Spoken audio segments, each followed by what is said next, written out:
ಶ್ರೀಗುರುಭ್ಯೋ ನಮಃ ಪರಮಗುರುಭ್ಯೋ ನಮಃ. ಶ್ರೀಮದಾನಂದತೀರ್ಥಭಗವತ್ಪಾದಾಚಾರ್ಯಗುರುಭ್ಯೋ ನಮಃ. ವ್ಯಾಸಾಯ ಭವನಾಶಾಯ ಶ್ರೀಶಾಯ ಗುಣರಾಶಯೇ ಹೃದ್ಯಾಯ ಶುದ್ಧವಿದ್ಯಾಯ ಮಧ್ವಾಯ ಚ ನಮೋ ನಮಃ. ಅಭ್ರಮಂ ಭಂಗರಹಿತಂ ಅಜಡಂ ವಿಮಲಂ ಸದಾ ಆನಂದತೀರ್ಥಮತುಲಂ ಭಜೆ ತಾಪತ್ರಯಾಪಹಂ. ಶ್ರೀಮತೋ ರಾಘವೇಂದ್ರಸ್ಯ ನಮಾಮಿ ಪದಪಂಕಜೇ ಕಾಮಿತಾಶೇಷಕಲ್ಯಾಣಕಲನಾಕಲ್ಪಪಾದಪೋ. ಅಜ್ಞಾನತಿಮಿರಚ್ಛೇದಂ ಬುದ್ಧಿಸಂಪತ್ಪ್ರದಾಯಕಂ ವಿಜ್ಞಾನವಿಮಲಂ ಶಾಂತಂ ವಿಜಯಾಖ್ಯಗುರುಂ ಭಜೆ. ತಪಸ್ವಾಧ್ಯಾಯ ಶುಶ್ರೂಷಾ ಕೃಷ್ಣಪೂಜಾರತಂ ಮುನಿಂ ವಿಶ್ವೇಶಮಿಷ್ಟದಂ ಮುಂದೆ ಪರಿವ್ರಾಟ್ ಚಕ್ರವರ್ತಿನಂ. ಲಕ್ಷ್ಮೀನಾರಾಯಣಂ ನತ್ವಾ ಪೂರ್ಣಬೋಧಾನ್ ಗುರೂನಪಿ ಕುರ್ಮಃ ಶ್ರೀಕೃಷ್ಣಗೀತಾಯಾಃ ಭಾಷ್ಯಾದ್ಯುಕ್ತಾರ್ಥಸಂಗ್ರಹಂ. ಶ್ರೀ ಗುರುಭ್ಯೋ ನಮಃ. ಆತ್ಮೀಯರೇ, ಗೀತಾವೃತ್ತಿ ಪಾಠಕ್ಕೆ ಸುಸ್ವಾಗತ. ಭಗವದ್ಗೀತೆಯ 13ನೆಯ ಅಧ್ಯಾಯ ಕ್ಷೇತ್ರಜ್ಞ ಯೋಗ. ಈ ಅಧ್ಯಾಯದ ಆರಂಭದಲ್ಲಿ ಕೃಷ್ಣ ಕ್ಷೇತ್ರ ಅಂದರೆ ಯಾವುದು, ಕ್ಷೇತ್ರಜ್ಞ ಯಾರು, ಅದರ ಬಗ್ಗೆ ಎಲ್ಲ ಹೇಳಿ 6 ವಿಚಾರಗಳನ್ನು ಸಂಕ್ಷೇಪವಾಗಿ ಹೇಳ್ತಾ ಇದ್ದೇನೆ ಅಂತ ಹಿಂದಿನ ಶ್ಲೋಕದಲ್ಲಿ ಹೇಳಿದ. ತತ್ಕ್ಷೇತ್ರಂ ಯಚ್ಚಯಾದೃಚ್ಛ ಯದ್ವಿಕಾರಿ ಯತಶ್ಚಯತ್ ಸಚಿಯೋ ಯತ್ ಪ್ರಭಾವಶ್ಚ ತತ್ ಸಮಾಸೇನ ಮೇ ಶೃಣು. ಕ್ಷೇತ್ರ ಯಾವುದು, ಅದರ ಸ್ವರೂಪ ಏನು, ಯಾವ ಧರ್ಮವುಳ್ಳದ್ದು, ಎಂತಹ ವಿಕಾರದಿಂದ ಅದು ಕೂಡಿರುವಂಥದ್ದು, ಮತ್ತು ಯಾವ ಪುರುಷನಿಂದ ಇದು ಪ್ರವೃತ್ತವಾಗಿದೆ, ಪ್ರವರ್ತಕ ಪುರುಷ ಅವನು ಎಂಥವನು, ಅವನ ಪ್ರಭಾವ ಏನು, ಅವನ ಸಾಮರ್ಥ್ಯ ಏನು, ಹೀಗೆ ಈ 6 ವಿಚಾರಗಳನ್ನು ಸಂಕ್ಷೇಪವಾಗಿ ಹೇಳ್ತೇನೆ ಅಂತ ಅರ್ಜುನ ಮಾಡಿದ ಪ್ರಶ್ನೆಗಳಿಗೆ ಉತ್ತರ ರೂಪವಾಗಿ ಹೇಳಿಕ್ಕೆ ಹೊರಟಿದ್ದಾನೆ. ಅದರಲ್ಲಿ ಮೊದಲನೇದು ಕ್ಷೇತ್ರ ಯಾವುದು, ಅದು ಯಾವ ಧರ್ಮವುಳ್ಳದ್ದು, ಕ್ಷೇತ್ರ ಯಾವುದು ಮತ್ತು ಅದರ ಧರ್ಮ ಏನು, ಅದನ್ನು ಆರಂಭದಲ್ಲಿ ಹೇಳಿ ಹೊರಟಿದ್ದಾನೆ.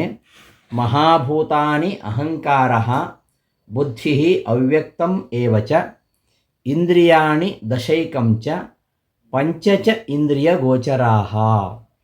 ಮಹಾಭೂತಾನಿ, ಪಂಚಮಹಾಭೂತಗಳು.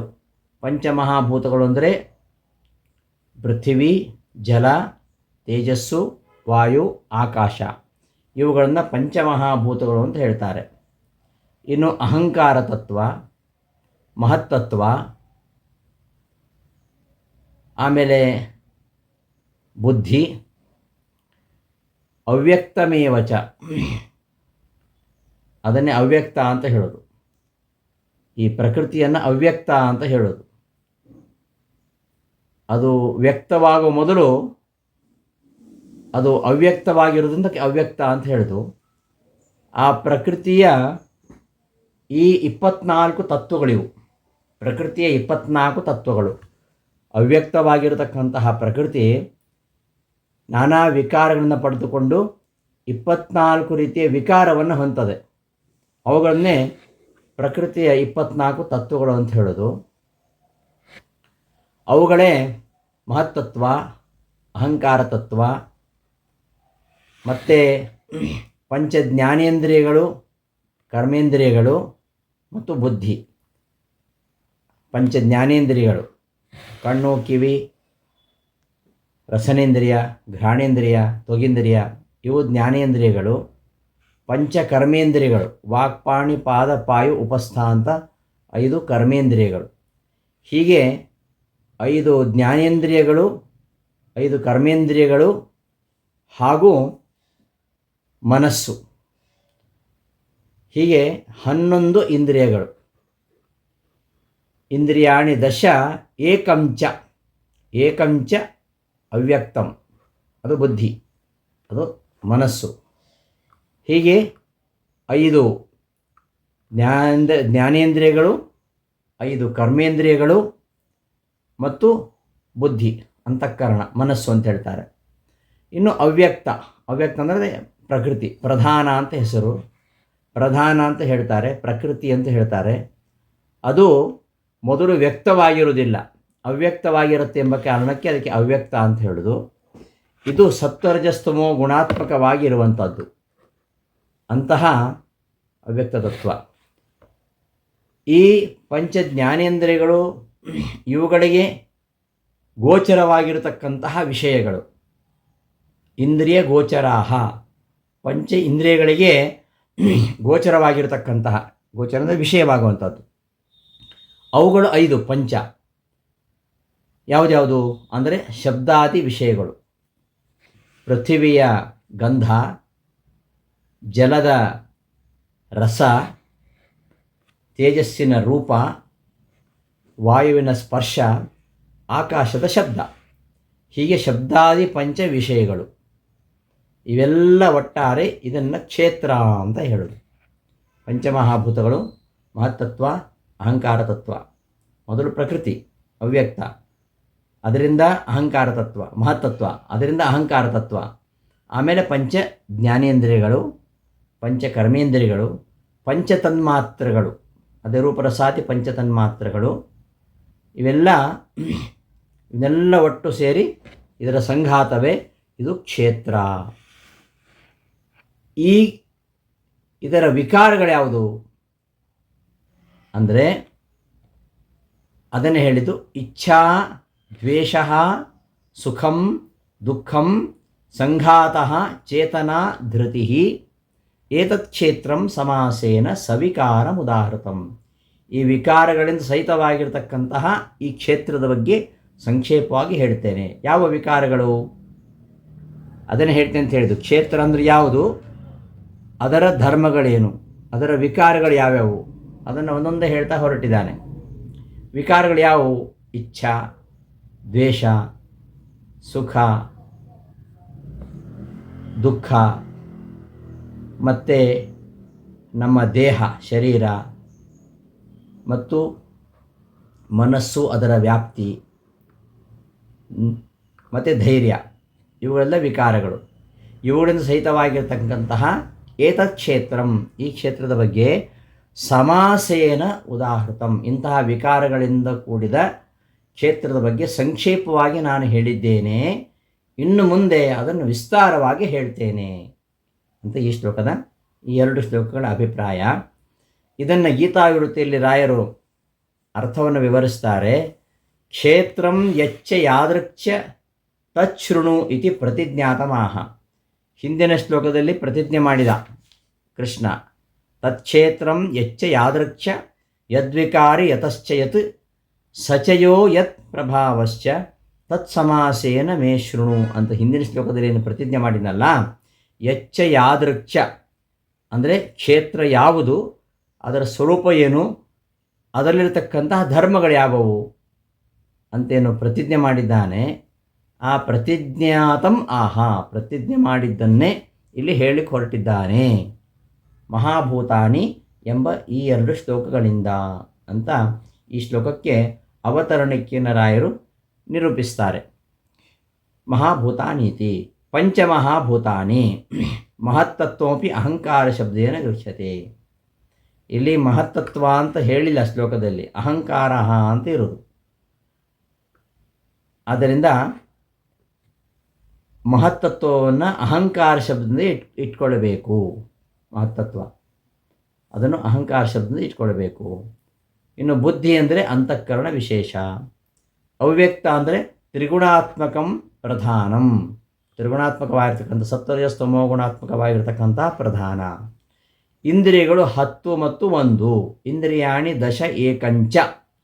ಇಂದ್ರಿಯಗಳು 10 ಮತ್ತು 1 ಅಂದರೆ ಜ್ಞಾನೇಂದ್ರಿಯಗಳು 5, ಕರ್ಮೇಂದ್ರಿಯಗಳು 5, ಹಾಗೆ ದಶ ಮತ್ತು ಏಕಂಚ ಮತ್ತು ಯಾವುದು ಮನಸ್ಸು.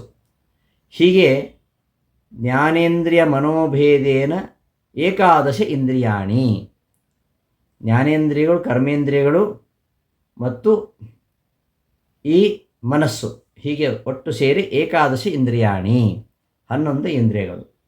ಈ ಇಂದ್ರಿಯಗಳಿಗೆ ಗೋಚರವಾಗಿರತಕ್ಕಂಥವುಗಳು ಇಂದ್ರಿಯ ಗೋಚರಾಹ ಶ್ರೋತ್ರಾದಿ ವಿಷಯಾಹ. ಇಂದ್ರಿಯಗಳಿಗೆ ಗೋಚರವಾಗಿರತಕ್ಕಂಥವುಗಳು, ಇಂದ್ರಿಯ ಅಂದರೆ ಶ್ರೋತ್ರಾದಿ ಇಂದ್ರಿಯಗಳು, ಶ್ರೋತ್ರ, ನೇತ್ರ, ರಸನ, ಘ್ರಾಣ, ತ್ವಗಿಂದ್ರಿಯ, ಹೀಗೆ 5 ಇಂದ್ರಿಯಗಳು ನಮ್ಮ ದೇಹದಲ್ಲಿವೆ. ಈ ಇಂದ್ರಿಯಗಳು ಗ್ರಹಿಸ್ತಕ್ಕಂತಹ ವಿಷಯಗಳು ಯಾವುದು ಅಂದರೆ ಶಬ್ದಾದ್ಯಾಹ. ಶ್ರೋತ್ರಾದಿ ವಿಷಯ ಶಬ್ದಾದ್ಯ, ಕಿವಿಯೇ ಮೊದಲಾದವುಗಳಿಂದ ಗ್ರಹಿಸಲ್ಪಡ್ತಕ್ಕಂತಹ ಶಬ್ದಾದಿಗಳು. ಶ್ರೋತ್ರ, ಶ್ರವಣೇಂದ್ರಿಯ ಶಬ್ದವನ್ನು ಗ್ರಹಿಸ್ತದೆ, ಶ್ರವಣೇಂದ್ರಿಯ. ಮತ್ತು ಚಕ್ಷುರಿಂದ್ರಿಯ ರೂಪವನ್ನು ಗ್ರಹಿಸುತ್ತೆ, ರಸನೇಂದ್ರಿಯ ಅದು ರಸವನ್ನು ಗ್ರಹಿಸುತ್ತೆ, ಘ್ರಾಣೇಂದ್ರಿಯ ಗಂಧವನ್ನು ಗ್ರಹಿಸುತ್ತೆ, ತ್ವಗಿಂದ್ರಿಯ ಸ್ಪರ್ಶವನ್ನು ಗ್ರಹಿಸುತ್ತೆ. ಹೀಗೆ ಶ್ರೋತ್ರಾದಿ ಇಂದ್ರಿಯಗಳಿಗೆ ವಿಷಯವಾಗಿರತಕ್ಕಂತಹ ಶಬ್ದ, ರಸ, ರೂಪ, ಗಂಧ, ಸ್ಪರ್ಶ, ಈ 5 ಇವುಗಳು ವಿಷಯಗಳು. ಇಂತಹ ಇವುಗಳಿಂದ ಕೂಡಿರತಕ್ಕಂತಹ ಏತತ್ ಕ್ಷೇತ್ರಂ, ಈ ವಿಕಾರಗಳಿಂದ ಕೂಡಿರತಕ್ಕಂತಹ ಇಚ್ಛಾ ದ್ವೇಷಾದಿ ವಿಕಾರಗಳಿಂದ ಕೂಡಿರತಕ್ಕಂತಹ ಏತತ್ ಕ್ಷೇತ್ರಂ, ಈ ಮಹಾಭೂತತ್ವಾದಿ ಪ್ರಕಾರೋಪೇತಂ, ಮಹಾಭೂತಾದಿಗಳಿಂದ, ಪಂಚಮಹಾಭೂತಗಳು, ಮಹತ್ತತ್ವ, ಅಹಂಕಾರತತ್ವ, ಪ್ರಕೃತಿ, ಪಂಚಜ್ಞಾನೇಂದ್ರಿಯಗಳು, ಪಂಚಕರ್ಮೇಂದ್ರಿಯಗಳು, ಪಂಚತನ್ಮಾತ್ರಗಳು, ಇವುಗಳಿಂದ ಸಹಿತವಾಗಿರತಕ್ಕಂತಹ ಅಂತ ಅರ್ಥ. ಮಹಾಭೂತತ್ವಾದಿ ಪ್ರಕಾರೋಪೇತಂ, ಹೀಗೆ 24 ತತ್ವಗಳಿಂದ ಕೂಡಿರತಕ್ಕಂತಹ ಏತತ್ ಕ್ಷೇತ್ರಂ, ಈ ಕ್ಷೇತ್ರದ ಬಗ್ಗೆ ನಾನು ಸಮಾಸೇನ, ಸಂಕ್ಷೇಪೇಣ, ಸಂಕ್ಷೇಪವಾಗಿ ಇದನ್ನು ನಾನು ವಿವರಿಸಿದ್ದೇನೆ ಅಂತ ಈ ಶ್ಲೋಕದ ಅರ್ಥ ಅಂತ ಇದನ್ನು ವಿವೃತ್ತಿಯಲ್ಲಿ ನಿರೂಪಣೆ ಮಾಡ್ತಾರೆ. ಈ ಶ್ಲೋಕಕ್ಕೆ, ಮಹಾಭೂತಾನಿ ಎಂಬ ಶ್ಲೋಕಕ್ಕೆ. ಆಮೇಲೆ ಇರತಕ್ಕಂತಹ ಇಚ್ಛಾದ್ವೇಷ ಆ ಶ್ಲೋಕಕ್ಕೆ ಅವತರಣಿಕೆಯನ್ನು ಹೇಳ್ತಾರೆ. ಕ್ಷೇತ್ರಂ ಯದ್ವಿಕಾರೀತಿ ಪ್ರತಿಜ್ಞಾತ ಕ್ಷೇತ್ರ ವಿಕಾರ ಮಾಹ.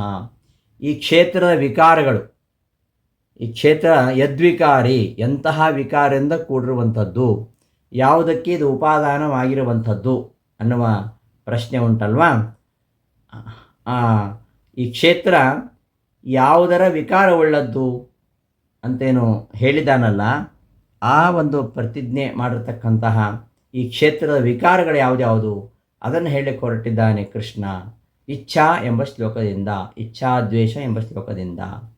ಅಲ್ಲಿರ್ತಕ್ಕಂತಹ ಪದಗಳಿಗೆ ಅರ್ಥವನ್ನು ಮಾತ್ರ ಬರೀತಾರೆ, ಅರ್ಥ ಸ್ಪಷ್ಟ ಇದೆ ಅಲ್ಲಿ. ಅದರಿಂದ ಅಲ್ಲಿ ಇರೋದು ಕೆಲವು ಪದಗಳಿಗೆ ಮಾತ್ರ ಸಂಘಾತ ಅಂದಿದೆ. ಸಂಘಾತ ಅಂದರೆ ಏನು? ಸಂಘಾತ ಅಂದರೆ ದೇಹ. ಚೇತನ ಅಂದರೆ ಮನಸ್ಸಿನ ವ್ಯಾಪ್ತಿ, ಚೇತಸೋ ವ್ಯಾಪ್ತಿ. ಚೇತಃ ಅಂದರೆ ಮನಸ್ಸು. ಚಿತ್ತಂತು ಚೇತೋ ಹೃದಯಂ ಸ್ವಾಂತಂ ಹೃನ್ನಾನ ಸಮ್ಮನಃ ಅಂತ ಅಮರಕೋಶ. ಚೇತಃ ಅಂದರೆ ಮನಸ್ಸು, ಮನಸ್ಸಿನ ವ್ಯಾಪ್ತಿ. ಧೃತಿ ಅಂದರೆ ಧೈರ್ಯ. ಏತತ್ ಪ್ರಾಗುಕ್ತಂ ಕ್ಷೇತ್ರಂ, ಇಂತಹ ವಿಕಾರಗಳಿಂದ ಕೂಡಿರತಕ್ಕಂತಹ ಇಚ್ಛಾದಿ ವಿಕಾರೋಪೇತಂ ಏತತ್ ಪ್ರಾಗುಕ್ತಂ ಕ್ಷೇತ್ರಂ, ಇದೇ ಹಿಂದೆ ಹೇಳ್ತಕ್ಕಂತಹ ಕ್ಷೇತ್ರ. ಎಂಥ ಕ್ಷೇತ್ರ? ಇಚ್ಛಾದಿ ವಿಕಾರಗಳಿಂದ ಕೂಡಿರತಕ್ಕಂತಹ ಕ್ಷೇತ್ರ. ಇದರ ಬಗ್ಗೆ ನಾನು ಸಂಕ್ಷೇಪವಾಗಿ ಹೇಳಿದ್ದೇನೆ, ಇನ್ನು ಮುಂದೆ ವಿಸ್ತಾರವಾಗಿ ಹೇಳ್ತೇನೆ ಅಂತ ಈ ಶ್ಲೋಕದ ಅಭಿಪ್ರಾಯ. ಇನ್ನು ಈ ತತ್ವಗಳೇನಿವೆ ಇವುಗಳ ಅಭಿಮಾನಿ ದೇವತೆಗಳನ್ನು ಕೂಡ ಇಲ್ಲಿ ಹೇಳ್ತಾ ಇದ್ದಾರೆ. ಪಂಚಮಹಾಭೂತಗಳಿಗೆ ಅಭಿಮಾನಿ ಯಾರು? ಅವನ್ನೆಲ್ಲ ಇಲ್ಲಿ ವಿವೃತ್ತಿಯಲ್ಲಿ ವಿವರಿಸ್ತಾರೆ. ಪಂಚಮಹಾಭೂತಗಳ ಮೊದಲಾಗಿರ್ತಕ್ಕಂತಹ ಏನು ಕ್ಷೇತ್ರ ಇದೆ, ಇದರ ಅಭಿಮಾನಿ ದೇವತೆಗಳು. ಆಮೇಲೆ ಈ ಕ್ಷೇತ್ರದ ವಿಕಾರಗಳಾಗಿರತಕ್ಕಂತಹ ಇಚ್ಛಾದ್ವೇಷ ಮೊದಲಾದವುಗಳ ಅಭಿಮಾನಿಗಳು, ಅವುಗಳನ್ನು ತಿಳಿಯಬೇಕಾಗಿದೆ. ಅದಕ್ಕೋಸ್ಕರವಾಗಿ ಅವುಗಳನ್ನು ರಾಯರ ವಿವೃತ್ತಿಯಲ್ಲಿ ನಿರೂಪಿಸ್ತಾರೆ.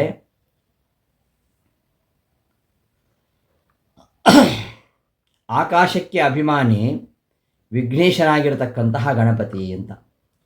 ಮಹಾಭೂತಾದಿ ಕ್ಷೇತ್ರಾಭಿಮಾನಿನಃ ತದ್ವಿಕಾರೇಚ್ಛಾದಿ ಅಭಿಮಾನಿನಶ್ಚ ಅವಶ್ಯಂ ಜ್ಞೇಯತ್ವಾದುಚ್ಯಂತೆ. ಮಹಾಭೂತಾದಿ ಕ್ಷೇತ್ರದ ಅಭಿಮಾನಿಗಳು ಯಾರ್ಯಾರು ಮತ್ತು ಅದರ ವಿಕಾರಗಳೇನಿವೆ ಇಚ್ಛಾದಿಗಳು, ಅವುಗಳಿಗೆ ಯಾರ್ಯಾರು ಅಭಿಮಾನಿಗಳು ಅದನ್ನು ಅವಶ್ಯವಾಗಿ ತಿಳಿಯಲೇಬೇಕಾದ್ದರಿಂದ ಅದನ್ನು ಹೇಳ್ತಾ ಇದ್ದೇವೆ ಅಂತ ವಿವೃತ್ತಿಯಲ್ಲಿ ರಾಯರು ವಿವರಿಸ್ತಾರೆ. ಪಂಚಮಹಾಭೂತಗಳಲ್ಲಿ ಆಕಾಶಕ್ಕೆ ಅಭಿಮಾನಿ ಯಾರು ಅಂದರೆ ವಿಘ್ನೇಶ. ಆಕಾಶಕ್ಕೆ ಗಣಪತಿ ಅಭಿಮಾನಿ ಅಲ್ವಾ, ಶಬ್ದಾಭಿಮಾನಿ. ಶಬ್ದಕ್ಕೆ ಆಕಾಶ ಇರತಕ್ಕಂತಹ ಗುಣ ಶಬ್ದ, ಆ ಶಬ್ದಕ್ಕೆ ಅಭಿಮಾನಿ, ಆಕಾಶಕ್ಕೆ ಅಭಿಮಾನಿ ಗಣಪತಿ, ಆಕಾಶಕ್ಕೆ ಅಭಿಮಾನಿ. ವಾಯುಮಾನಿ ಮುಖ್ಯವಾಯುಜ ಮರೀಚಿ ನಾಮ. ಇನ್ನು ಪಂಚಮಹಾಭೂತಗಳಲ್ಲಿ ವಾಯು ಇದೆ. ವಾಯುಗೆ ಅಭಿಮಾನಿ ಯಾರು ಅಂದರೆ ಮುಖ್ಯವಾಯು ಇದ್ದಾನಲ್ಲ, ಮುಖ್ಯವಾಯುವಿನ ಮಗ. ಮುಖ್ಯವಾಯುವಿನ ಮಗ 49 ರೀತಿಯಾದ ಮರುತ್ತುಗಳಿವೆ. ಅದರಲ್ಲಿ ಮುಖ್ಯವಾಗಿರತಕ್ಕಂತಹ ವಾಯು ಇದ್ದಾನಲ್ವಾ, ಆ ವಾಯುವಿನ ಮಗ ಯಾರು? ಮರೀಚಿ. ಮುಖ್ಯ ಪ್ರಾಣದೇವರ ಮಗನಾಗಿರತಕ್ಕಂತಹ ಮರೀಚಿ ಎಂಬುವವ ಅವನು ಈ ವಾಯು ಎಂಬ ಮಹಾಭೂತಕ್ಕೆ ಅಭಿಮಾನಿ. ಇನ್ನು ತೇಜಸ್ಸಿಗೆ ಅಗ್ನಿಗೆ ಅಭಿಮಾನಿ ವನ್ಹಿ, ಅಗ್ನಿಪುರುಷ. ನೀರಿಗೆ ಅಭಿಮಾನಿ ವರುಣ. ಭೂಮಿಗೆ ಅಭಿಮಾನಿ ಅವರು ಧರಾದೇವಿ ಅಂತ ಇಲ್ಲಿ ಹೇಳ್ತಾ ಇದ್ದಾರೆ. ಆಕಾಶಾಭಿಮಾನಿ ವಿಘ್ನೇಶ, ವಾಯುಮಾನಿ ಮುಖ್ಯವಾಯುಜ ಮರೀಚಿ ನಾಮ. ಮುಖ್ಯ ಪ್ರಾಣರ ಮಗನಾಗಿರತಕ್ಕಂತಹ ಮರೀಚಿ ಎಂಬವನು ಇದಕ್ಕೆ ಅಭಿಮಾನಿ.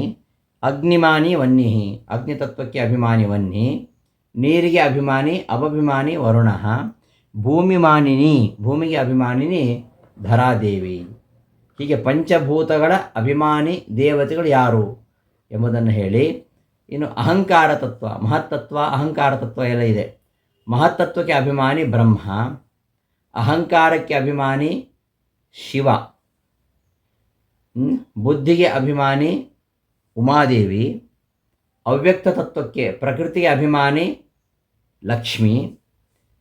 ಮತ್ತು ಇನ್ನು ಇಂದ್ರಿಯಗಳಲ್ಲಿ ಪ್ರತಿಯೊಂದು ಇಂದ್ರಿಯಕ್ಕೂ ಅಭಿಮಾನಿ ದೇವತೆಗಳಿದ್ದಾರೆ. ಅಹಂಕಾರಕ್ಕೆ ಅಭಿಮಾನಿ ಶಿವ, ಮಹತ್ತತ್ವಕ್ಕೆ ಅಭಿಮಾನಿ ಬ್ರಹ್ಮ. ನಿತ್ಯ ಯಾರು ತತ್ವನ್ಯಾಸ ಮಾತೃಕಾನ್ಯಾಸ ಮಾಡ್ಕೊಳ್ತಾರೋ ಅವ್ರಿಗೆ ಗೊತ್ತಿರುತ್ತದೆ ಇದೆಲ್ಲ, ತತ್ವನ್ಯಾಸ ಮಾಡ್ಕೊಳ್ಳೋವರಿಗೆ.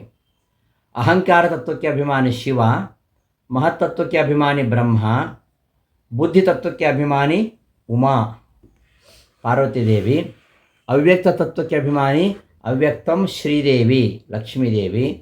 ಇನ್ನು ಇಂದ್ರಿಯಗಳಿಗೆ ಯಾರ್ಯಾರು ಅಭಿಮಾನಿಗಳು ಅಂದರೆ ಇಂದ್ರಿಯೇಶು ಮನೋಭಿಮಾನಿನಃ ಸ್ಕಂದೇಂದ್ರ ಅನಿರುದ್ಧಾ. ಮನಸ್ಸಿಗೆ ಅಭಿಮಾನಿ ದೇವತೆಗಳು ಸ್ಕಂದ, ಇಂದ್ರ, ಅನಿರುದ್ಧ. ಈ 3 ಜನ ಇವರು ಯಾವುದಕ್ಕೆ ಮನಸ್ಸಿಗೆ ಅಭಿಮಾನಿ ದೇವತೆಗಳು ಸ್ಕಂದ, ಇಂದ್ರ ಹಾಗೂ ಅನಿರುದ್ಧ. ಅನಿರುದ್ಧ ಯಾರು? ಕಾಮನ ಮಗ ಅನಿರುದ್ಧ. ಇನ್ನು ಶ್ರೋತ್ರಾಭಿಮಾನಿ, ಶ್ರೋತ್ರೇಂದ್ರಿಯಕ್ಕೆ ಅಭಿಮಾನಿ ಚಂದ್ರ. ತ್ವಕ್ ವಾಯುಸುತೋ ಮರುತು, ತ್ವಗೇಂದ್ರಿಯಕ್ಕೆ ಅಭಿಮಾನಿ ವಾಯುಸುತನಾಗಿರತಕ್ಕಂತಹ ಮರುತು. ಚಕ್ಷುರೇಂದ್ರಿಯಕ್ಕೆ ಅಭಿಮಾನಿ ಸೂರ್ಯ. ಆಮೇಲೆ ಜಿಹ್ವಾವರ್ಣಸ್ಯ ರೂಪಾಂತರಂ, ಜಿಹ್ವಾ ನಾಲಿಗೆ, ಇದಕ್ಕೆ ಅಭಿಮಾನಿ ಯಾರು ಅಂದರೆ ವರುಣನೇ. ವರುಣದೇ ಮತ್ತೊಂದು ರೂಪ. ವರುಣನ ಒಂದು ರೂಪ ಜಲಕ್ಕೆ ಅಭಿಮಾನಿ, ಇನ್ನೊಂದು ರೂಪ ಆ ಜಲದಲ್ಲಿರತಕ್ಕಂತಹ ಇಂದ್ರಿಯ ಯಾವುದು? ರಸನೇಂದ್ರಿಯ. ರಸನೇಂದ್ರಿಯ ಜಲದ ಇಂದ್ರಿಯ, ಅದಕ್ಕೆ ವರ್ಣನ ಮತ್ತೊಂದು ರೂಪ ಅಭಿಮಾನಿ ಅಂತ ಹೇಳ್ತಾ ಇರೋದು. ರೂಪಾಂತರಂ. ಘ್ರಾಣಂ ಅಶ್ವಿನವು, ಘ್ರಾಣೇಂದ್ರಿಯಕ್ಕೆ ಅಭಿಮಾನಿ ದೇವತೆಗಳು ಅಶ್ವಿನಿ ದೇವತೆಗಳು. ಇನ್ನು ವಾಗೇಂದ್ರಿಯಕ್ಕೆ ಇಷ್ಟು ಪಂಚ ಜ್ಞಾನೇಂದ್ರಿಯಗಳ ಬಗ್ಗೆ ಹೇಳಿದ್ದು. ಶ್ರೋತ್ರ, ತ್ವಕ್, ಚಕ್ಷು, ಜಿಹ್ವಾ ಮತ್ತು ಘ್ರಾಣ. ಈ ಪಂಚ ಜ್ಞಾನೇಂದ್ರಿಯಗಳಿಗೆ ಈ ಚಂದ್ರ ಮರುತ್, ಸೂರ್ಯ, ವರುಣ, ಅಶ್ವಿನಿ ದೇವತೆಗಳು ಅಭಿಮಾನಿಯಾದರೆ, ಇನ್ನು ಕರ್ಮೇಂದ್ರಿಯಗಳು ವಾಕ್, ಪಾಣಿ, ಪಾದ, ಪಾಯು, ಉಪಸ್ಥ. ವಾಕ್ ಎಂಬುದು ಒಂದು ಜಿಹ್ವೇಂದ್ರಿಯ, ಅದನ್ನು ವಾಗೀಂದ್ರಿಯ ಅಂತಲೂ ಹೇಳ್ತೀವಿ. ರಸನೇಂದ್ರಿಯ, ರಸವನ್ನು ಗ್ರಹಣ ಮಾಡುತ್ತೆ ಮತ್ತು ಅದು ಮಾತನಾಡುತ್ತೆ, ಆದ್ದರಿಂದ ಅದಕ್ಕೆ ವಾಗೀಂದ್ರಿಯ ಅಂತಲೂ ಹೇಳ್ತೀವಿ. ಅದು ಜ್ಞಾನೇಂದ್ರಿಯ ಹೌದು ಮತ್ತು ಕರ್ಮೇಂದ್ರಿಯ ಹೌದು.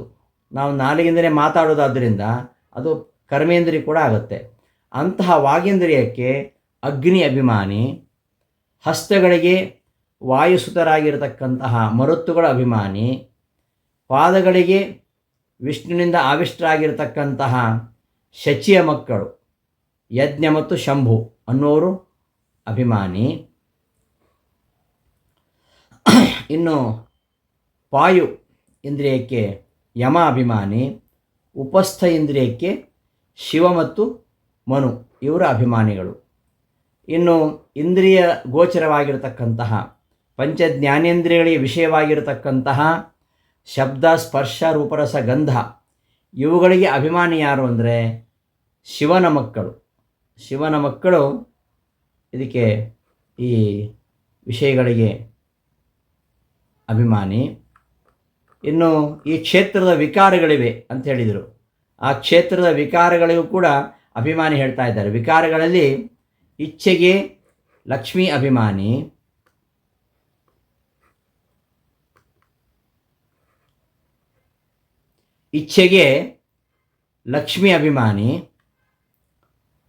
ಮತ್ತು ಭಾರತೀ ದೇವಿ ಅಭಿಮಾನಿ.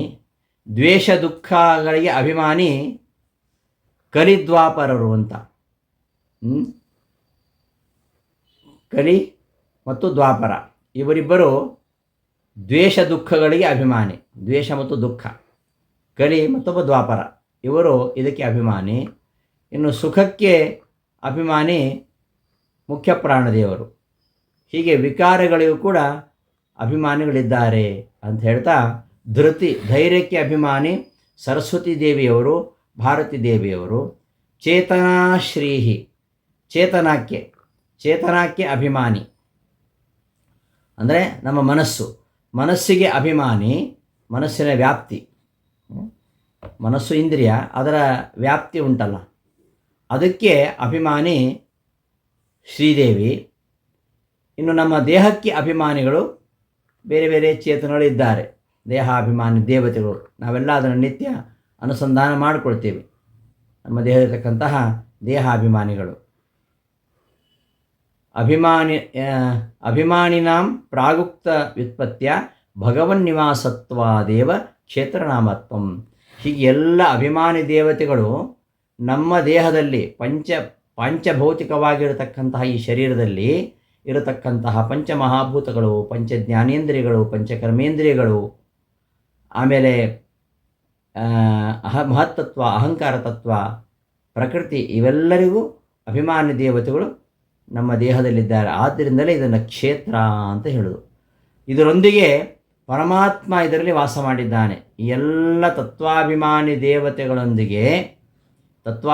ದೇವತೆಗಳು ಅವರೊಂದಿಗೆ ಮುಖ್ಯ ಪ್ರಾಣ ಸಹಿತನಾಗಿ ಪರಮಾತ್ಮ ಈ ಕ್ಷೇತ್ರದಲ್ಲಿ ಅವನು ವಾಸವಾಗಿದ್ದಾನೆ. ನಮ್ಮ ದೇಹವು ಕ್ಷೇತ್ರ, ಈ ಜಗತ್ತು ಕೂಡ ಕ್ಷೇತ್ರ. ನಿವಾಸತ್ವಾದೇವ, ಅದಕ್ಕೋಸ್ಕರ ಇದನ್ನು ಕ್ಷೇತ್ರ ಅಂತ ಹೇಳೋದು. ಕ್ಷೇತ್ರ ವಿಕಾರತ್ವಮಪಿ ಮಹದಾದಿಭ್ಯ ಅತಿಶಯೇನ ವಿಕಾರತೆಯ ಸ್ಥಿತತ್ವಾತ್ ಇತಿ ಜ್ಞೇಯಂ. ಇನ್ನು ಕ್ಷೇತ್ರ ವಿಕಾರ, ಈ ಇಚ್ಛಾದಿಗಳು ಅವುಗಳ ಕ್ಷೇತ್ರದ ವಿಕಾರಗಳು. ಈ ಕ್ಷೇತ್ರದಲ್ಲಿರ್ತಕ್ಕಂತಹ ಮಹತ್ತತ್ವಾದಿಗಳಿವೆಯಲ್ಲ, ಮಹತ್ತತ್ವಾದಿಗಳಿಗಿಂತ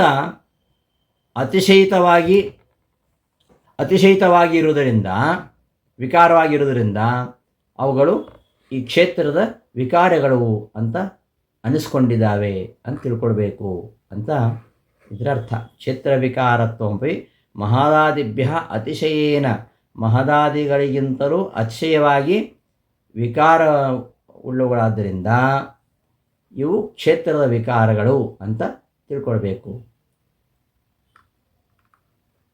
ಇಷ್ಟು ಈ 2 ಶ್ಲೋಕಗಳ ಅಭಿಪ್ರಾಯ. ಹೀಗೆ ಕ್ಷೇತ್ರ ಅಂದರೆ ಯಾವುದು, ಅದರ ಸ್ವರೂಪ ಏನು, ಅದರ ಧರ್ಮಗಳೇನು, ಅದರ ವಿಕಾರಗಳು ಯಾವ್ಯಾವು, ಇವೆಲ್ಲ ಪ್ರಶ್ನೆಗಳಿಗೆ ಉತ್ತರವನ್ನು ಕೊಟ್ಟ. ಅಲ್ಲಿಗೆ 3 ಅಂಶಗಳನ್ನು ನೋಡಿದ ಹಾಗಾಯಿತು. ಇನ್ನು 4ನೇದು, ಈ ಕ್ಷೇತ್ರ ಇದು ಹೇಗೆ ಪ್ರವೃತ್ತವಾಗತ್ತೆ, ಯಾರಿಂದ ಇದು ಯತಃ ಯತ್, ಯತಃ ಯಾವನಿಂದ ಯತ್ ಪ್ರವೃತ್ತಿ ಉಳ್ಳದ್ದಾಗಿದೆ. ಈ ಕ್ಷೇತ್ರವೆನಿಸತಕ್ಕಂತಹ ಈ ಜಗತ್ತನ್ನು ಪ್ರವೃತ್ತಿ ಮಾಡಿದ್ದು ಯಾರು, ಯಾರಿಂದ ಇದು ಪ್ರೇರಿತವಾಗಿದೆ, ಯಾರವನು ಅಂತ ಅದನ್ನು ಹೇಳಬೇಕಾಗಿದೆ. ಇದರ ಪ್ರವರ್ತಕ ಯಾರು, ಆ ಪ್ರವರ್ತಕನನ್ನು ತಿಳ್ಕೊಳ್ಬೇಕಾದ್ರೆ ನಾವು ಮೊದಲು ಕೆಲವು ಸಾಧನೆಗಳನ್ನು ಮಾಡಬೇಕು ಅಂತ. ಇದರ ಪ್ರವರ್ತಕ ಯಾರು ಅಂತ ಮುಂದೆ ಹೇಳ್ತಾನೆ.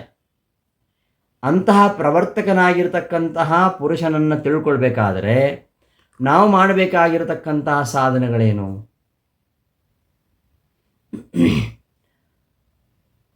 ಆ 2 ವಿಷಯಗಳನ್ನು, ಇದರ ಪ್ರವರ್ತಕ ಯಾರು, ಅವನ ಸಾಮರ್ಥ್ಯ ಏನು, ಅದನ್ನು ನಿರೂಪಿಸೋ ಮೊದಲು ಯಾರಿಂದ ಇದು ಪ್ರವೃತ್ತವಾಗಿದೆ ಅವನನ್ನು ಹೇಗೆ ತಿಳ್ಕೊಳ್ಬೇಕು, ಅವನನ್ನು ತಿಳ್ಕೊಳ್ಳಿಕ್ಕೆ ಸಾಧನ ಯಾವುದು, ಅದನ್ನು ಮುಂದಿನ ಶ್ಲೋಕದಲ್ಲಿ ಕೃಷ್ಣ ಹೇಳಿ ಹೊರಟಿದ್ದಾನೆ. ಈ ಶ್ಲೋಕಗಳ ಅರ್ಥವಿವರಣೆಯೊಂದಿಗೆ ಈ ಒಂದು ಉಪನ್ಯಾಸವನ್ನು ಸಮಾಪ್ತಿಗೊಳಿಸ್ತೇನೆ. ಧನ್ಯವಾದಗಳು.